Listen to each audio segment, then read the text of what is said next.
Hello guys, നമ്മൾ ഇന്നുള്ളത് Farhan group of ഇൻസ്റ്റിറ്റ്യൂഷനിലാണ്. അപ്പം നമ്മൾ എന്തായാലും ഇവിടെ കുറച്ച് സ്റ്റുഡൻസ് ഉണ്ട്. അപ്പം ആദ്യം തന്നെ നമുക്ക് കോളേജിന്റെ അഭിപ്രായം ചോദിക്കാം. ഹലോ, അപ്പോൾ കോളേജിനെ കുറിച്ച് എന്താണ് അഭിപ്രായം? നല്ല കോളേജാണ്. ഓക്കെ, നല്ല കോളേജ് ആണെന്നൊക്കെയാണ് പറയുന്നത്. അപ്പോൾ ബാക്കി വിശേഷങ്ങളൊക്കെ നമുക്ക് കോളേജിനകത്ത് കയറി കാണാം. അപ്പോൾ ക്ലാസ് റൂം കാണുമ്പോഴേ നമുക്ക് പഠിക്കാൻ തോന്നുന്നുണ്ട് അല്ലേ? ഓപ്പൺ സ്പേസിൽ തന്നെ സ്റ്റഡി ടേബിളും കാര്യങ്ങളൊക്കെ വരുന്നതുകൊണ്ട് സ്റ്റുഡൻസിന് നല്ല ഹെൽപ്ഫുൾ ആയിരിക്കും. അപ്പോൾ അവർ കൊടുക്കുന്ന ഒരു എഫേർട്ട് നമുക്ക് എന്തായാലും മനസ്സിലാവും.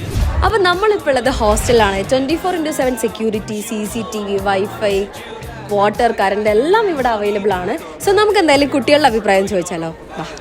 ഹലോ, അപ്പോൾ ഹോസ്റ്റൽ ലൈഫ് ഒക്കെ എങ്ങനെയുണ്ട് ഇവിടെ? ഹോസ്റ്റൽ ലൈഫ് ഒന്നും കുഴപ്പമില്ല, ഹാപ്പി ആയിട്ട് പോകും. 35 വർഷത്തെ അക്കാദമിക് ഇയർ എക്സ്പീരിയൻസ് ഉള്ള ഈ കോളേജ് എങ്ങനെ? അപ്പോൾ കോളേജിന്റെ കൂടുതൽ ഡീറ്റെയിൽസും കാര്യങ്ങളൊക്കെ മനസ്സിലാക്കാൻ വേണ്ടി താഴെ കാണുന്ന നമ്പറിലേക്ക് നിങ്ങൾക്ക് കോൺടാക്ട് ചെയ്യാം. അപ്പം നിക്ക് പോവല്ലേ.